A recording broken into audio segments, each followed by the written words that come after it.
Breaking news. POCSO కేసులో arrest అయిన బండి భగీరథ్ కస్టడీ నేటితో ముగియనుంది. 2 రోజులుగా భగీరథ్ పై ప్రశ్నల వర్షం కురిపించిన పోలీసులు ఇవాళ చివరి రోజు విచారణని మరింత వేగవంతం చేశారు.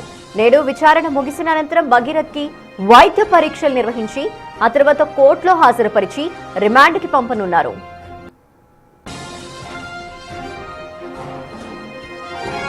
ఈ కేసులో డిజిటల్ సాంకేతిక ఆధారాలపై పోలీసులు ప్రధానంగా ఫోకస్ చేశారు.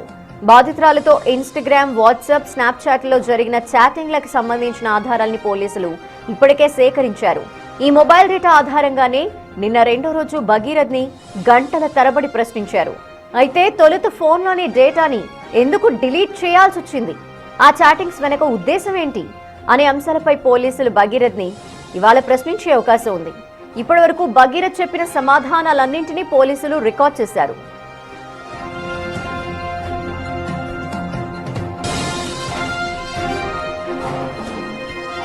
మరోవైపు బాధితురాలు, ఆమె తల్లితో పాటు భగీరథ్ స్నేహితుల వాంగ్మూలాల్ని కూడా పోలీసులు నమోదు చేశారు. బాధితురాలి తల్లి అందించిన కాల్ రికార్డింగ్స్ పై కూడా ఆరా తీస్తున్నారు. ఇవాళ చివరి రోజు కావడంతో భగీరథ్ స్నేహితులు ఇచ్చిన స్టేట్మెంట్ ని భగీరథ్ చెప్తున్న సమాధానాలతో క్రాస్ వెరిఫై చేసే అవకాశం ఉంది. సీసీటీవీ ఫుటేజ్లు, కాల్ డేటా రికార్డులని స్వాధీనం చేసుకున్న పోలీసులు ఈ టెక్నికల్ ఎవిడెన్స్ ఆధారంగానే భగీరథ్ ని కోర్టు ముందు ప్రవేశపెట్టేందుకు సిద్ధమవుతున్నారు.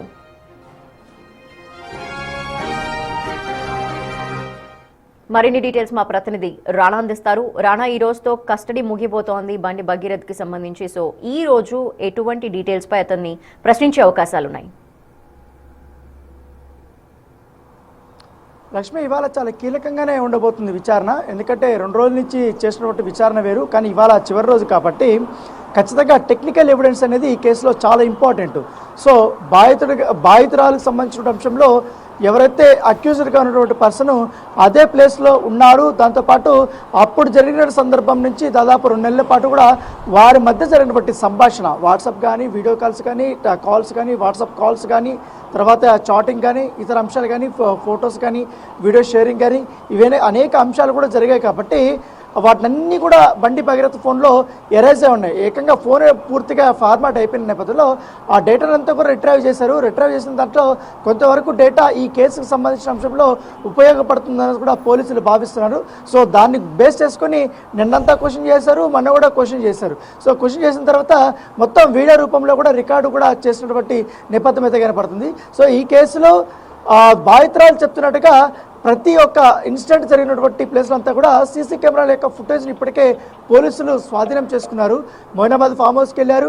మొయినాబాద్ ఫామ్ హౌస్ దగ్గర సీన్ రీకన్స్ట్రక్షన్ చేశారు. యాక్చువల్ అయితే మల్టిపుల్ ప్లేసెస్లో కూడా ఈ సంఘటన జరిగిందనేసి కూడా పోలీసులు చెప్పారు. అలాగే బాధితురాలు కూడా చెప్తున్న నేపథ్యంలో యాక్చువల్గా గతంలో కూడా పంచనామా అక్కడ చేశారు. సో మరొకసారి సీన్ రీకన్స్ట్రక్షన్ చేయడానికి ప్రయత్నించారు. కానీ మెయిన్ సంఘటన జరిగినటువంటి ప్లేసు అరణ్య ఫామ్ హౌస్ కాబట్టి అక్కడ ప్రాథమికంగా మొత్తం వీడియో రూపంలో తీసుకున్నారు, ఫోటోలు తీసుకున్నారు. అక్కడంతా కూడా క్వశ్చన్స్ అడిగారు. అక్కడే రీకన్స్ట్రక్షన్ చేసిన తర్వాత అతన్ని ఇక్కడ తీసుకొచ్చినటువంటి పరిస్థితి కనబడుతుంది. సో దాదాపు ఈ 2 రోజుల పాటు కూడా రితిరాజ్ సమక్షంలో సిట్ అధికారులు అనేక రకాలైనటువంటి క్వశ్చన్స్ వేశారు. ఎందుకంటే ఈ పోక్సో కేసుల్లో ఎక్కడైతే నేరం జరిగిందనేది నిరూపించడానికి తీసుకోవాల్సిన జాగ్రత్తలపైన ఎక్కువగా పోలీసులు ఫోకస్ పెట్టారు. ఎందుకంటే టెక్నికల్, డిజిటల్ ఎవిడెన్స్ అనేది చాలా ఇంపార్టెంట్ రుజువు చేయించాలంటే. ఎందుకంటే ఇప్పటికే తాను ఈ నేరం ఎటువంటి చేయలేదు, వారే కావాలని నా పైన అభాండాలు వేస్తున్నారు, నన్ను ఎక్స్టార్షన్ చేశారు, సో 5 కోట్ల రూపాయలు అడిగారనేసి అట్లా అనేక రకాలైనటువంటి ఆన్సర్స్ కూడా అతను చెప్తున్నప్పటికీ కానీ బాధితురాలు ఇచ్చినటువంటి స్టేట్మెంట్ చాలా కీలకం కాబట్టి, వారి ఫ్రెండ్స్ ఇచ్చినటువంటి స్టేట్మెంట్ చాలా కీలకం కాబట్టి దాని తగ్గట్టుగా టెక్నికల్ ఎవిడెన్స్ ఇప్పుడు ఫోన్లో కూడా దొరికాయి. కాబట్టి ఈ క్రాస్ వెరిఫికేషన్ చేసిన తర్వాత కొంతవరకు కూడా పూర్తి స్థాయిలో ఎవిడెన్స్ ఇంకా దొరుకుతాయనే ఉద్దేశంతో కూడా పోలీసులు భావిస్తున్నారు. సో ఇవాళంతా కూడా క్రాస్ వెరిఫికేషన్ దాదాపు 3 గంటల వరకు చేయబోతున్నారు. సో తర్వాత కోర్టులో హాజరుపరిచిన తర్వాత రిమాండ్కి అయితే తరలించబోతున్నారు. ఒకవేళ ఈ 3 రోజులు జరిగినటువంటి విచారణ పైన పోలీసులు కానీ సాటిస్ఫాక్షన్ లేకపోతే, సరైనటువంటి సమాధానాలు ఇతరులు చెప్పలేదు అనుకుంటే మరొకసారి కస్టడీ పిటిషన్ వేసే అవకాశం ఉంది. ధనలక్ష్మి. Thank you Rana.